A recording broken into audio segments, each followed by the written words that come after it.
What is up, everybody? How you doing today? Today I'm coming back to you here on theHunter with another top 5 video. And today I will be ranking the top 5 DLCs that you can get here on the Hunter Call of the Wild. And DLCs, for those of you who do not know, are basically, it's like deluxe content that you have to pay for. Okay, so if you want to spend $3 or $4 for like a weapon pack, or I think it's $8 for a map, then that is a DLC. It's additional content that you have to buy aside from the base game.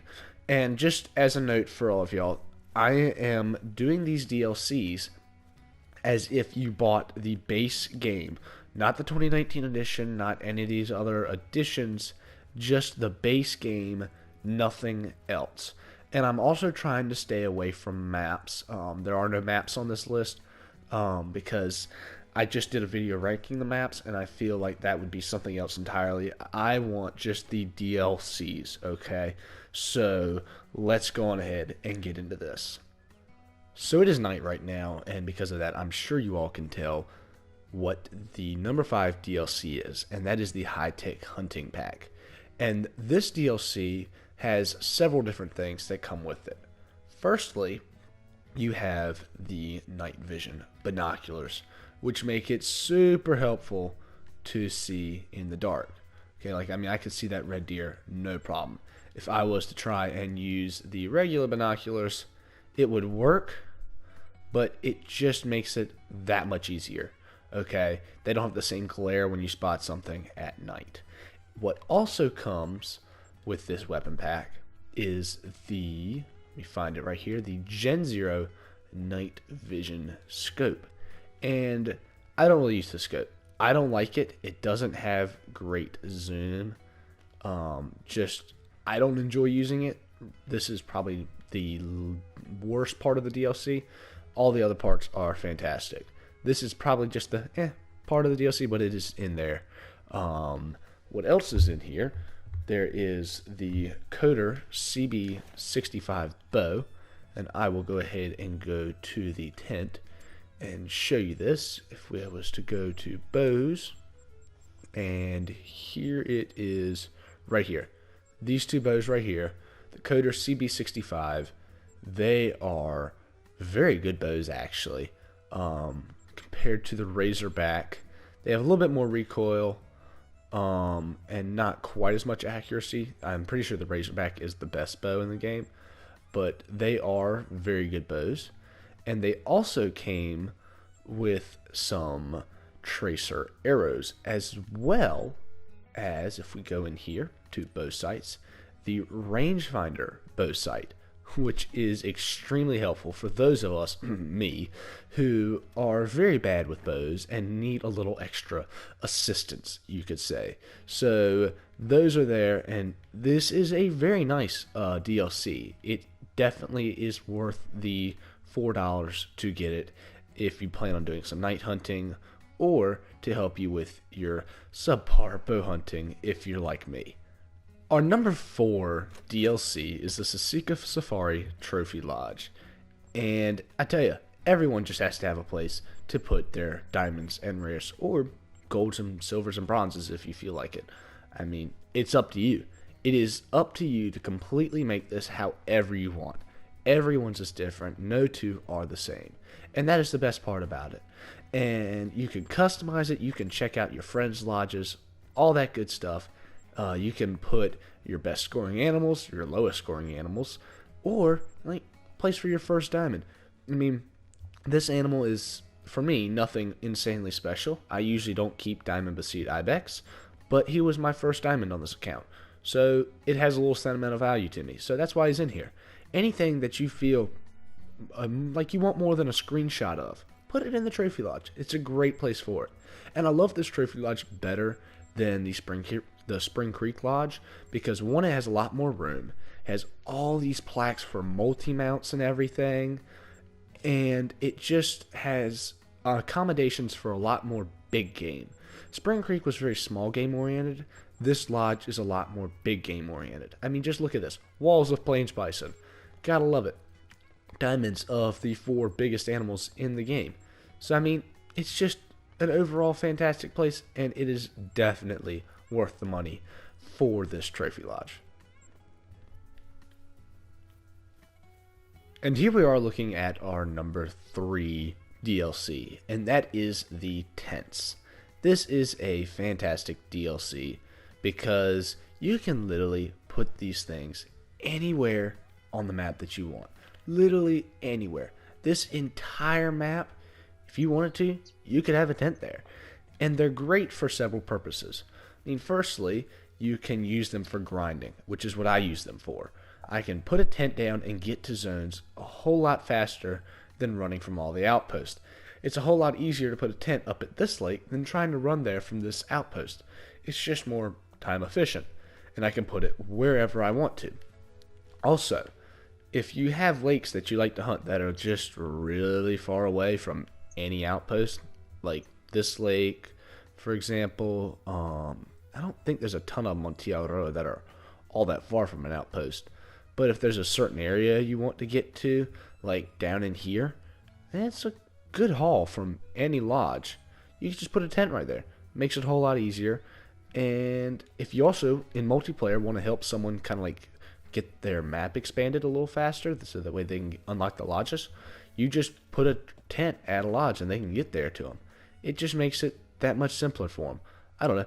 It's just a really useful tool to have, especially for grinding, in my opinion. Because if there's a diamond that's a little tricky to find, just set these suckers up around all the zones and shoot as many of them as you can over and over, and eventually you will get a diamond. It's just a matter of time.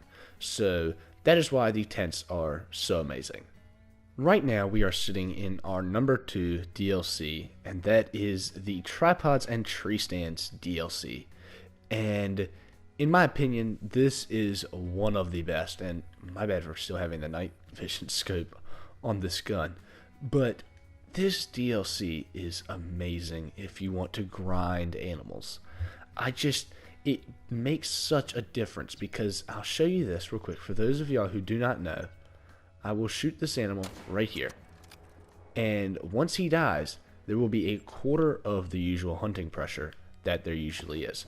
So let me get down and shoot one of the fallow deer that are way down there, and then we can really see for sure what it's like when they aren't like that. And actually I shot 2, so just in case that only got messed up, but that's what happens just when I shoot 2, just 2. And this is what happens when I shoot 1, and it would be even just a touch more. It'd look kind of like it'd be like these two combined, tiny little bit. Out of a tree stand, I can shoot 15 animals before I delete a zone. On the ground, I can shoot 3. Okay, 3 animals versus 15, and the hunting pressure goes away a lot faster, which means I can do my grinding runs even more, and that makes a huge difference. And like the tents, you can set them up anywhere. I have that tripod set up for this zone right here. I have that tripod set up for that zone right there.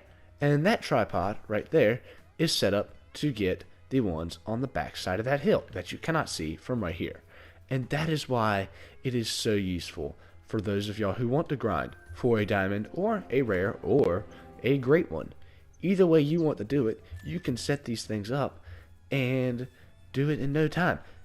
You can hunt faster, and you'll have way less hunting pressure. I love it, and you don't have the same risk of deleting all of your zones, and that is why this is one of the best DLCs. And in any top 5 video, you have to have an honorable mention, and that DLC goes to the ATV. And we're going to go ahead and go to this bridge right over here. We're going to go to the other side of it, 700 meters away. That would usually take me around, I don't know, 3 to 4 in-game minutes to run. And instead, I can get there in a minute. It makes that much of a difference. And when you have a new map and you want to unlock all the outposts and the lookout towers, you can get it done in probably 1/10 of the amount of time, maybe even more than that, than it would to take just to run it. I mean, look at this. I'm already almost to the bridge, and I would have barely left the outpost by now if I was running. I'm 300 meters away, and I would probably be... Oh, hush up, woman. Really? You gotta be like that. But I would probably be like... I don't know. Move, you stupid bird. I would probably be 100 to 200 meters away from the outpost now, and I'm already almost across the bridge. So that's the difference that it makes. The only unfortunate aspect is to it that it does spook animals, I think, within render distance. So that is the only unfortunate part, but other than that, this is a fantastic DLC that I definitely recommend getting, especially if you want to unlock the maps as fast as you can. So our number 1 DLC is none other than Weapon Pack 4, containing the M1, another really good gun in the muzzleloader, and the 10 gauge shotgun. And they are all fantastic guns. But the M1 reigns supreme. And the reason being, look how fast I can get shots off, because it is semi-auto. I couldn't do that if I wanted to with any other gun. Here's a 243 for comparison.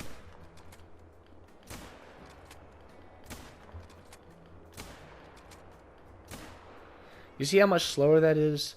That's why the M1 is so good, because you can just rattle off shots as fast as you want to. And that's why so many people use it for grinding, because you can get those shots off lickety-split. I mean, it doesn't make much of a difference when there's only one fallow deer out there, but when there's a whole bunch of fallow deer, it makes a difference. You can pop 2 or 3 of them in a zone, especially if you're on PC. It's a lot harder on console. Usually I can only get 2, but I don't think I've ever gotten 3 from one zone. Well, before they fled anyways. I've gotten 3 after they fled.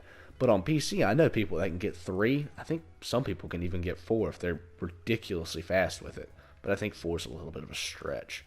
But regardless, it is a super fast shooting gun, and it's also really powerful. It can drop animals like nobody's business. So that is why it is such a good gun. But the main thing is that the entire weapon pack is good. Okay? Like, Weapon Pack 2 has, I think, the 410 shotgun pistol in it. And Weapon Pack 3 has the air gun. So, I mean, there's a couple good guns in them, but they're not all good. In this weapon pack, they're all good, and they are so worth it. So that is why I think this is the best DLC you can get in the game. So guys, I hope you all enjoyed this video. Let me know what you think of it down below, what your list would be.